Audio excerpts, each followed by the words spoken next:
Cumprimento os irmãos com a paz do Senhor Jesus. Amém. Aleluia, glória a Deus. Eu acho que eu não me canso de falar que toda vez que sobe aqui é um nervosismo diferente. Amém. Quem está feliz, dá um glória a Deus. Amém. Então vamos abrir as nossas Bíblias em Mateus. Aleluia.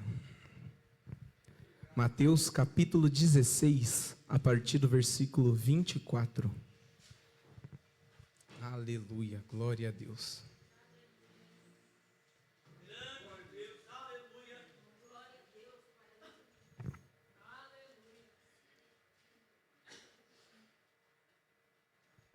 Quem encontrou diz amém? Amém. Quem não encontrou diz misericórdia.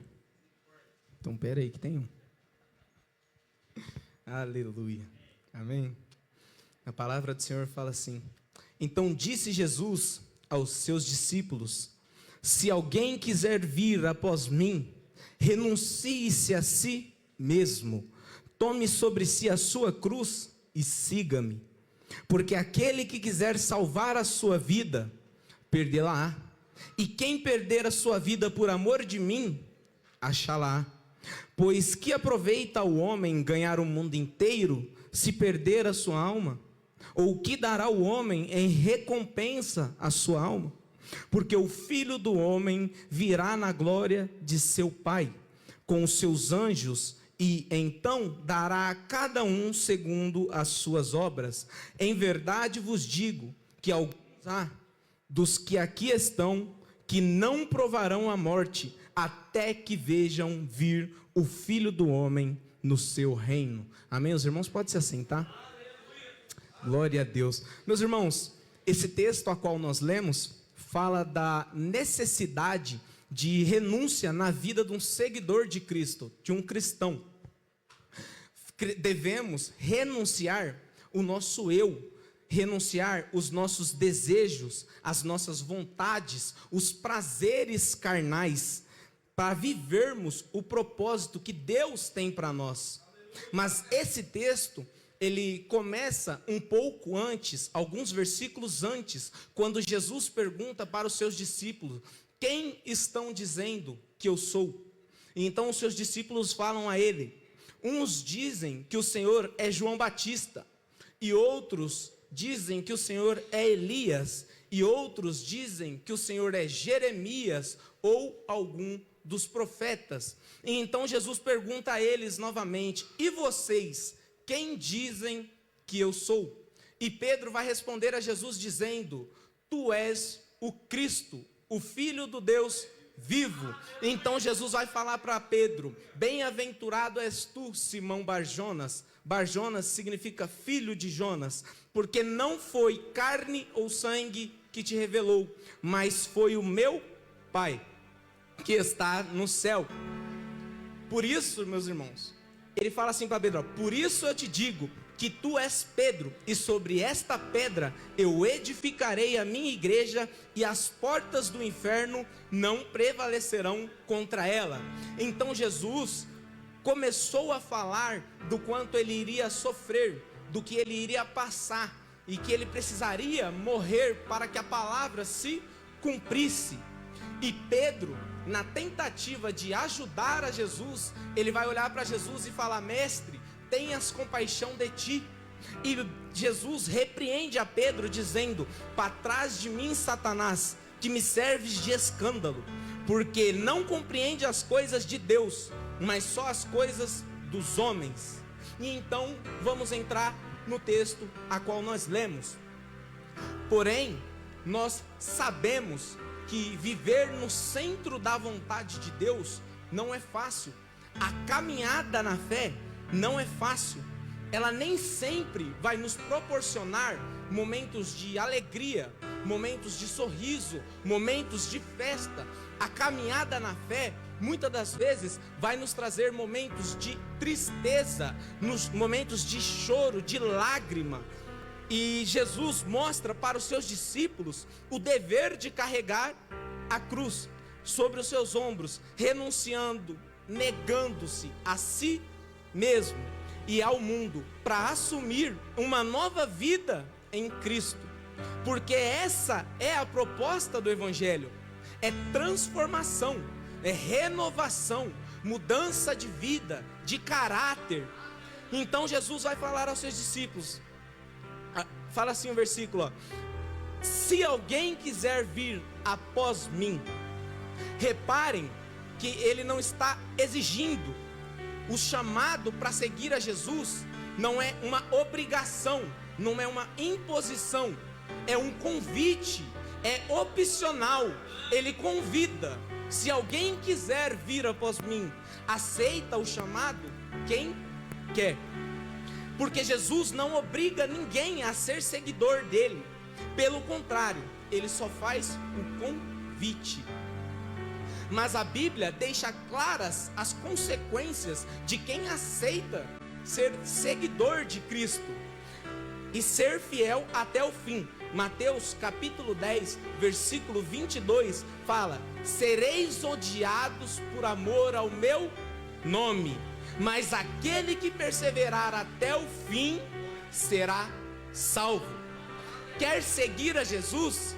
Saiba que você vai ser humilhado, você vai ser apedrejado, você vai ser criticado, você vai ser ferido, você vai ser perseguido, mas se você for fiel até o fim, será salvo.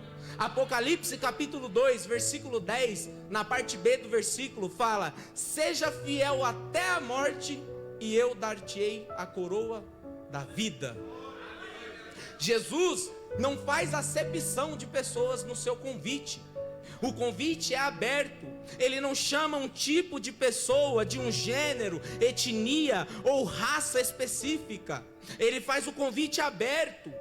Ele não põe uma meta para quem pode ou não seguir a ele. Ele diz: se alguém, é indefinido. Ele diz: se alguém quiser vir após mim. Então não importa se é homem, se é mulher, se é gordo, se é magro, se é preto, se é branco, se é alto ou se é baixo.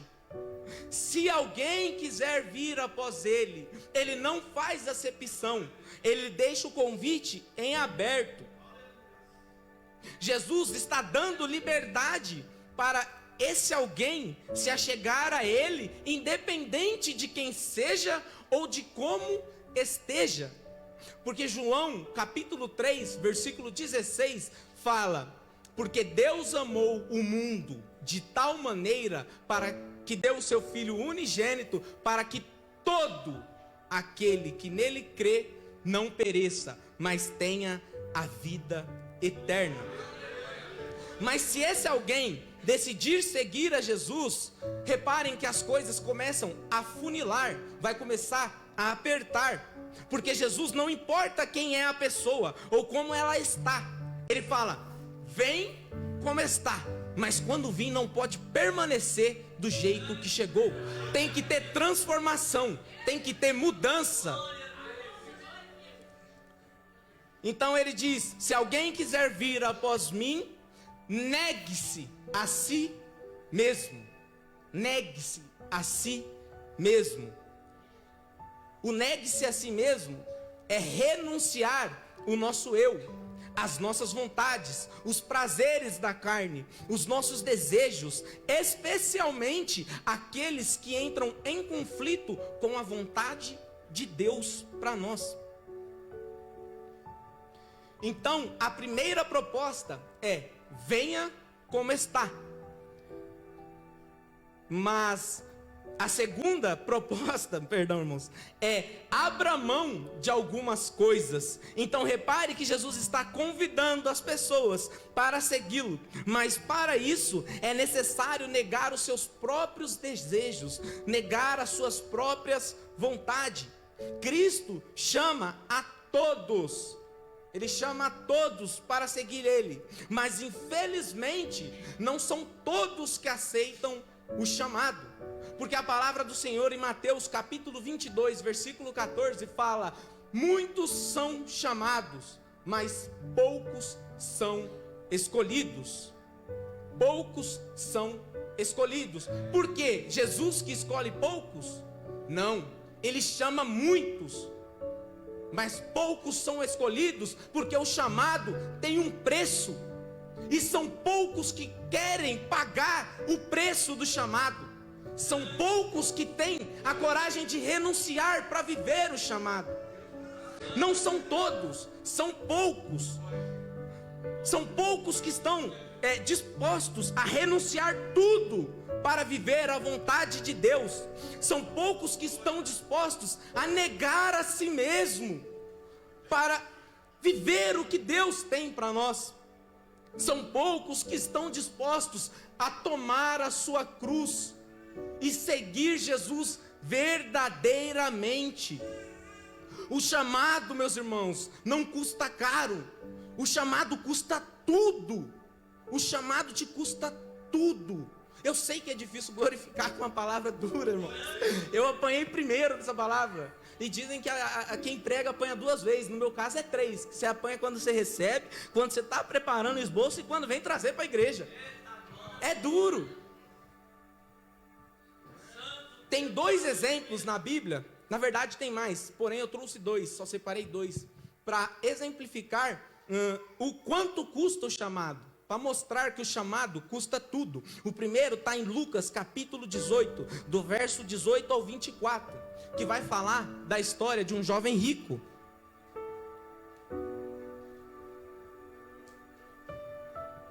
Vai falar que esse jovem rico se achega a Jesus, e ali ele pergunta para Jesus o que ele deveria fazer para herdar a vida eterna.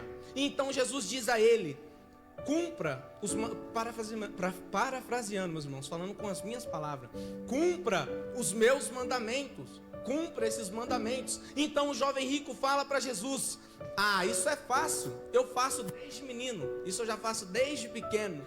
Aí Jesus fala para ele assim: então tem mais uma coisa, você quer me seguir? Renuncie tudo que você tem, pegue todas as suas riquezas, venda, distribua para os pobres e venha me seguir, que aí você vai herdar a vida eterna e os tesouros celestiais. E infelizmente ele não quis. Ele deixou de herdar os tesouros do céu e a vida eterna para ficar com as suas riquezas terrenas e queimar eternamente no fogo do inferno. Porque só existe 2 caminhos: é céu e inferno. E muitos caminhos te levam para o inferno, e só um caminho que te leva até Deus. Tem um padre, ou é um papa, se eu não me engano, que falou uma frase: todos os caminhos levam para Deus. E isso é mentira. É mentira. João capítulo 14, versículo 6, Jesus fala: eu sou o caminho, a verdade e a vida, e ninguém vem ao Pai se não for por mim. Então não é todos os caminhos que levam a Deus, só existe um caminho que leva para Deus, e ele se chama Jesus Cristo. Ele diz: eu sou o caminho, a verdade e a vida. Se você está perdido, Jesus é o caminho. Se você está vivendo uma mentira, Ele é a verdade. Se você está vivendo uma vida morta, sem sentido, Ele é a vida. Aleluia, glória a Deus. E muitos estão fazendo igual o jovem rico, estão negando o chamado, trocando o tesouro do céu por bens materiais na terra. Muitos estão trocando o propósito de Deus por uma proposta do diabo. Muitos estão trocando o chamado de Deus para a sua vida por um convite de Satanás. E isso é triste. Muitos estão trocando a vida eterna com Deus por alguns momentos com Jezabel, com o diabo, no mundo. A segunda história que exemplifica que o chamado custa tudo é a de Zaqueu, que se encontra também um capítulo após que nós lemos essa. Lucas 19, do 1 ao 10. Vai falar que Zaqueu, ele era um homem de baixa estatura. E então, quando ele ouviu... para de olhar, pastor Dani. O que é isso? Deixa meu pastor em paz, sem pastorfobia.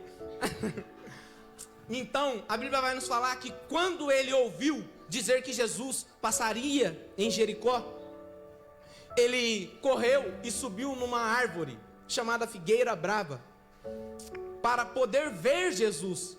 E quando ele estava naquela árvore, foi Jesus que viu ele e disse: Zaqueu, desça depressa, porque hoje me convém ir à sua casa. Então Zaqueu desce e eles vão até a casa de Zaqueu. A palavra do Senhor não fala, mas quero eu imaginar que eles estavam assentados numa mesa, porque vai falar que Zaqueu levantou, e para levantar eles tinham que estar ou deitado, ou agachado, ou assentado. Eu prefiro acreditar que eles estavam assentados na mesa, e a palavra vai falar que Zaqueu levantou, dizendo, sem Jesus falar nada, dizendo: Mestre, metade dos meus bens eu dou aos pobres, e se tenho defraudado alguém em alguma coisa, eu restituo quadruplicadamente, 4 vezes mais. Ele entendeu o chamado sem Jesus falar para ele. A proposta de seguir Jesus às vezes requer de nós deixar algumas coisas para trás.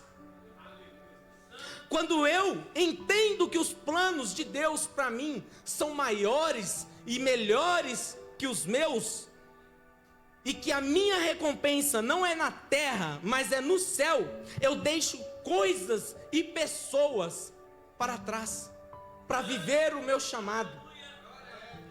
E é por isso que Paulo fala aos Filipenses, capítulo 3, versículo 13: Irmãos, quanto a mim, não julgo que haja alcançado, mas uma coisa eu faço, e é que, esquecendo-me das coisas que para trás ficam, e avançando para que as estão diante de mim, prossigo para o alvo, pelo prêmio da soberana vocação de Deus em Cristo Jesus.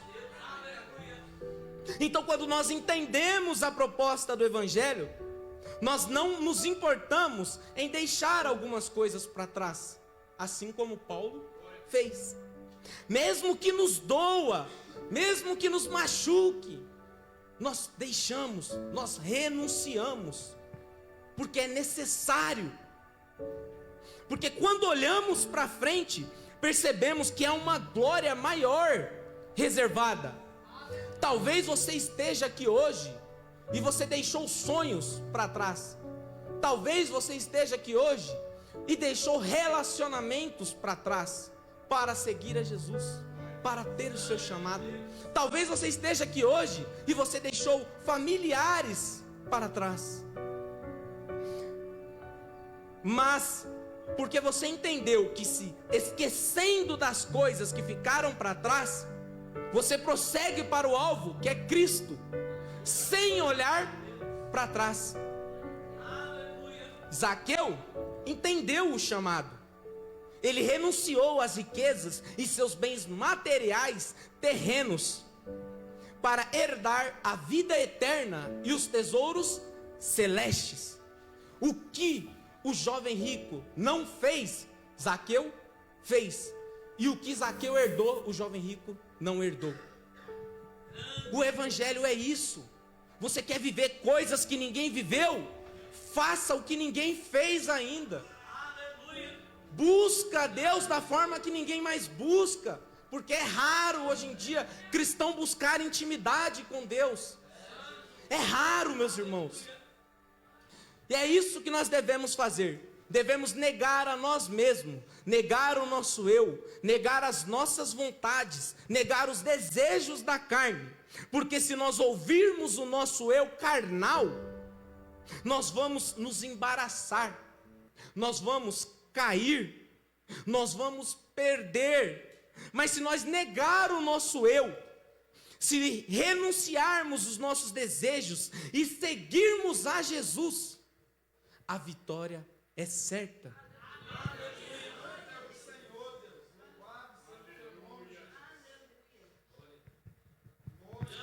Então Jesus disse: se alguém quer vir após mim, negue-se a si mesmo, tome a sua cruz e siga-me.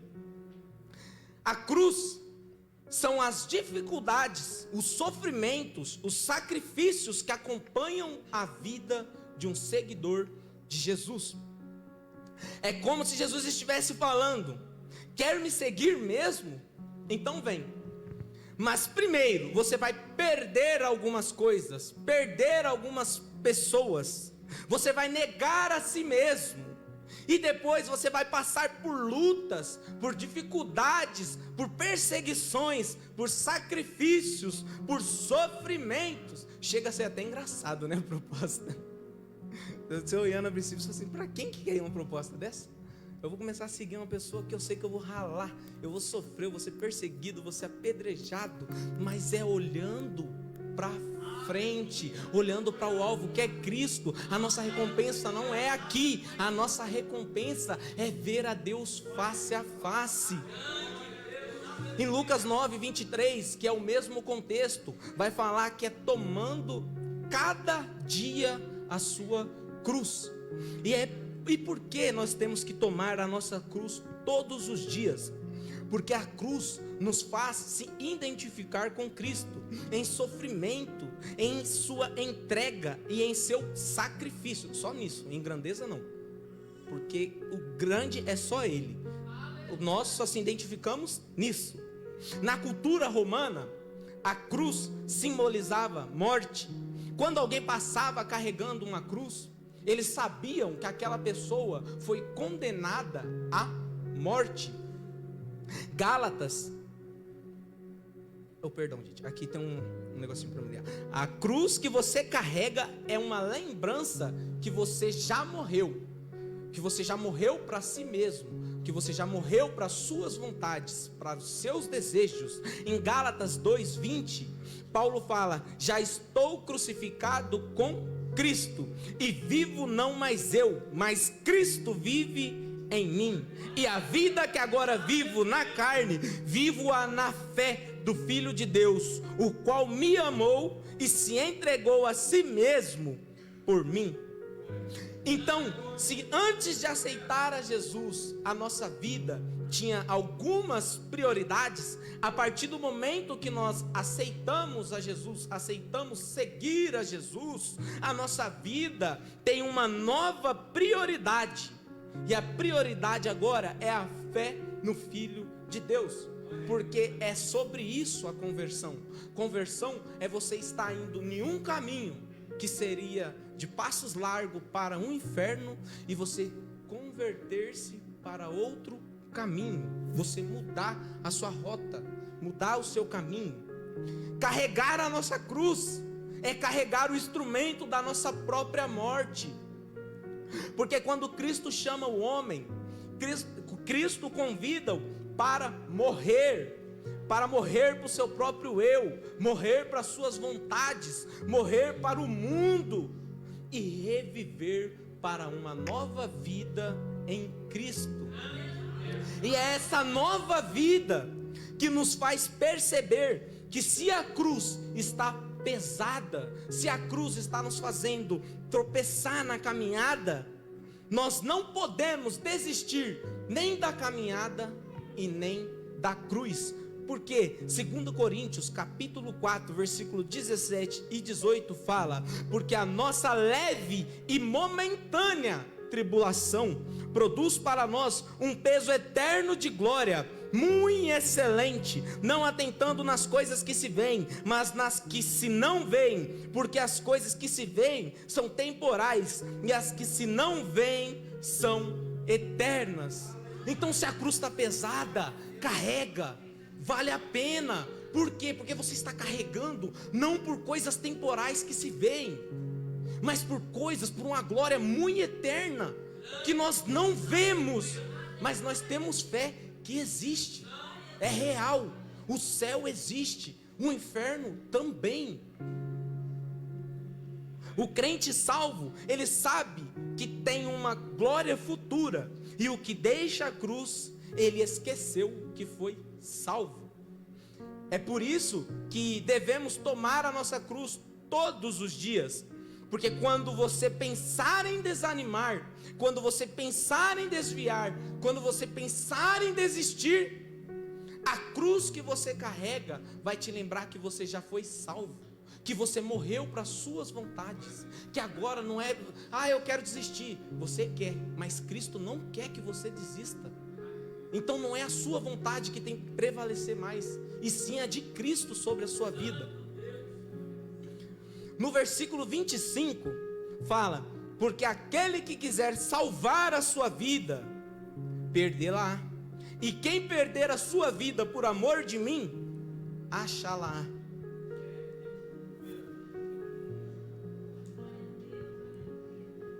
Jesus está dizendo que aqueles que estão dispostos a renunciar os seus desejos, as suas ambições, por amor a Ele, encontrará a verdadeira vida.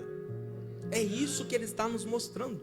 Muitas pessoas estão se perdendo enquanto vivem se entregando aos prazeres carnais, aos desejos, se entregando a ambições, tentando conquistar coisas e pessoas.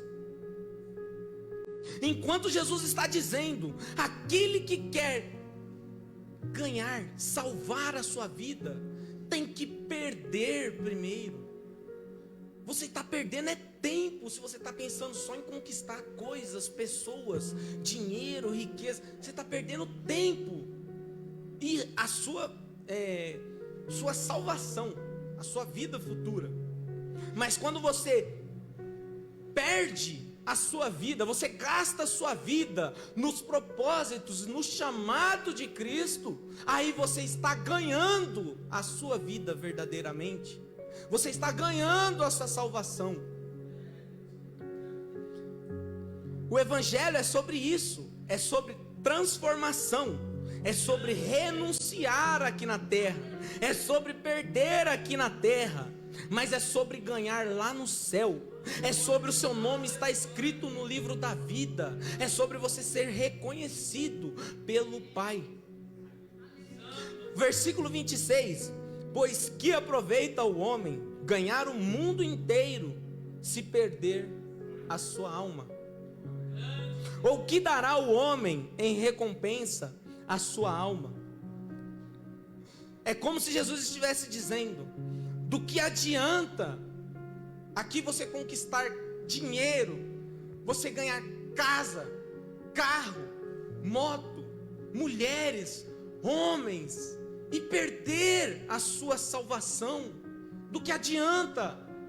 Do que adianta você conquistar o mundo inteiro e no fim você perder a sua alma?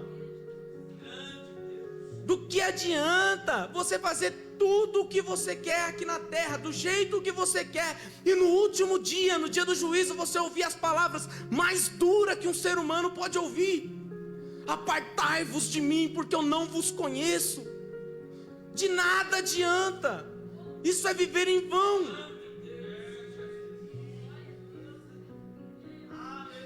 E mesmo que você ganhasse o mundo inteiro, mesmo que você fosse dono do mundo inteiro, você não conseguiria comprar a sua alma. Você não conseguiria pagar o preço pela sua alma.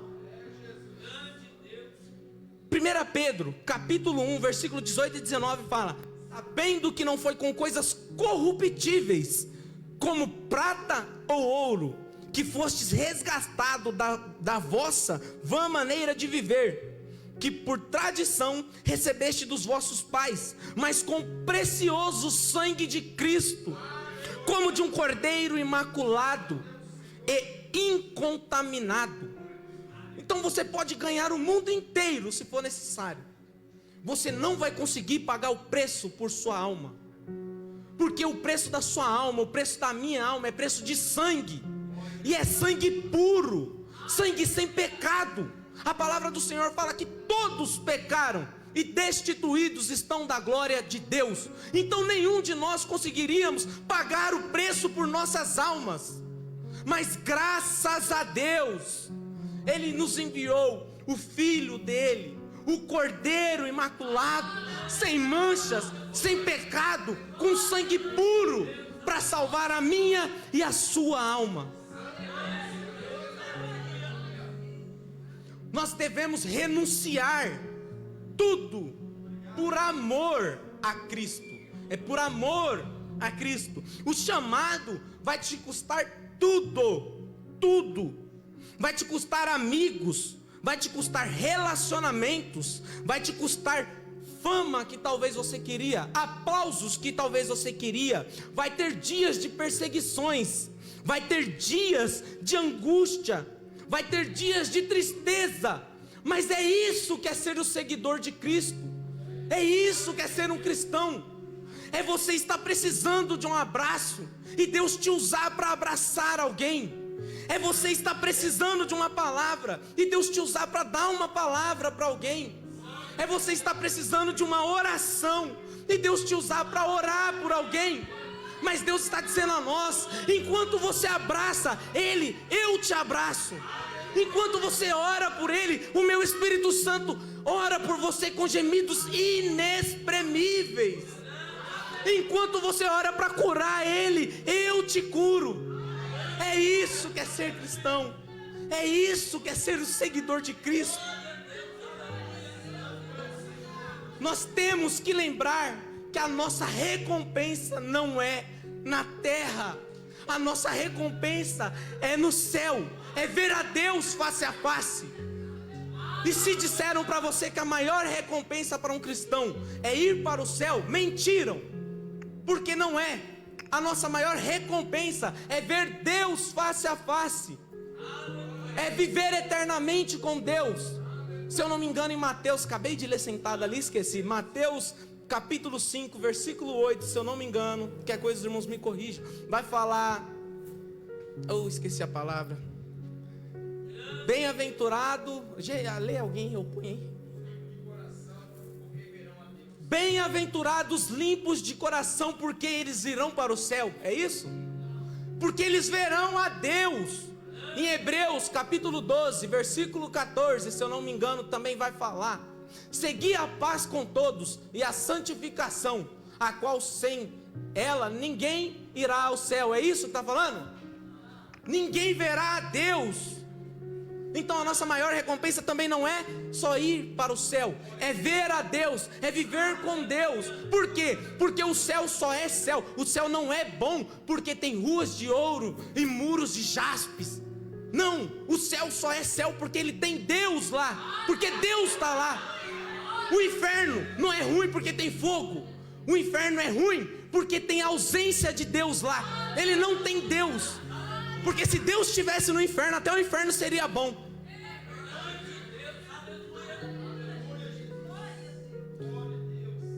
Versículo 27 e 28.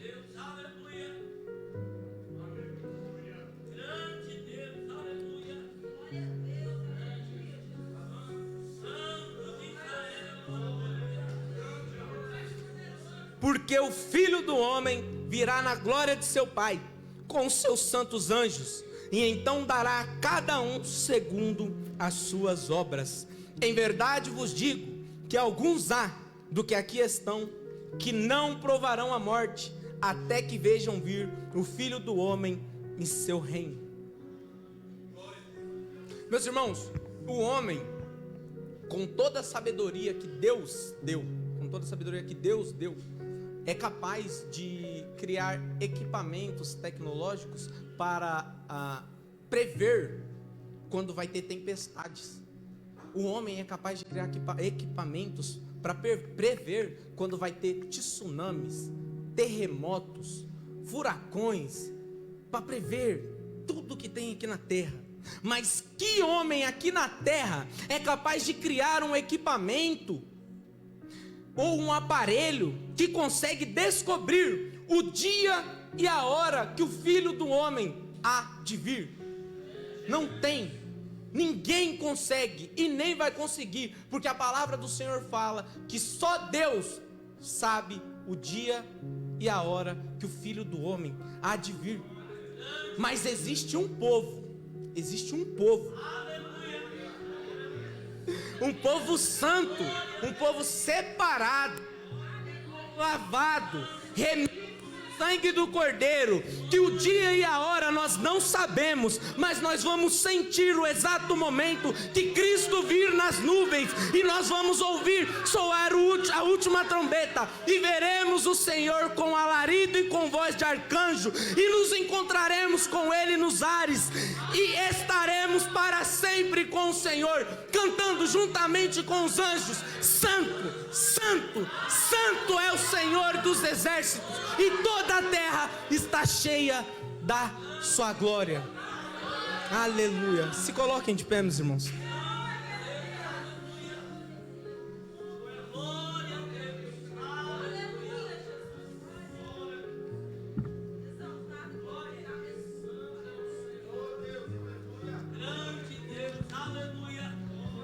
Gostaria de fazer uma oração com os irmãos, enquanto a equipe de louvor vai cantando. Gostaria que hoje os irmãos saíssem com essa palavra no coração. É tempo de renunciar o que for necessário, o que estiver te prendendo. Renuncie. É necessário, é doído, é difícil renunciar, mas é necessário. É necessário. Não pensem em ganhar, em viver a vida de vocês somente no hoje. Muitas pessoas falam no mundo: a vida é uma só, morrer acabou. Não acabou não. Quando a gente morre, aí que começa ou o sofrimento eterno ou a alegria eterna. Então renuncie o que for necessário, o que esteja te prendendo ainda, renunciem. Mas não percam a sua alma, não percam a salvação. Amém? Feche os seus olhos. Pai, aí está, Senhor meu Deus querido, a sua igreja. Queremos, Senhor meu Deus querido, te pedir que o Senhor venha tocar nos nossos corações, que o Senhor possa nos ajudar, Senhor, a renunciar todo o embaraço, Pai, todo o pecado, Pai, renunciar tudo aquilo que nos afasta da sua presença, Pai. Pai, eu te peço, Senhor meu Deus querido, que o Senhor toque na vida de cada um, e que eles venham, Senhor, aceitar o seu chamado, que eles venham, Senhor meu Deus querido, te seguir verdadeiramente, que eles venham, Senhor, tomar a sua cruz e seguir a ti, meu Deus. Trabalha, Senhor, meu Deus querido, na vida de cada um. Liberta, Senhor, meu Deus querido, das opressões que cada um sofre, Pai. Livra eles, Pai. Ajuda, Senhor. Pois sabemos, Pai querido, que a vida não é fácil, ser cristão não é fácil. Mas quando o Senhor está conosco, a vitória é certa, Pai. Então eu te peço, Senhor, enche cada um, Pai, que está aqui, Pai. Busca, Senhor, meu Deus querido, aqueles que se perderam, Pai. Traga-os de volta para a sua casa, meu Deus. Vai de encontro, Senhor, meu Deus querido, com aqueles que estão perdidos no leito de hospital ou no chão de uma prisão. Oh, Espírito Santo de Deus, enche a sua igreja, Pai, para que venhamos espalhar o verdadeiro evangelho, para que venhamos buscar a transformação genuína, Pai. É o que eu te peço, Espírito Santo. Aleluia.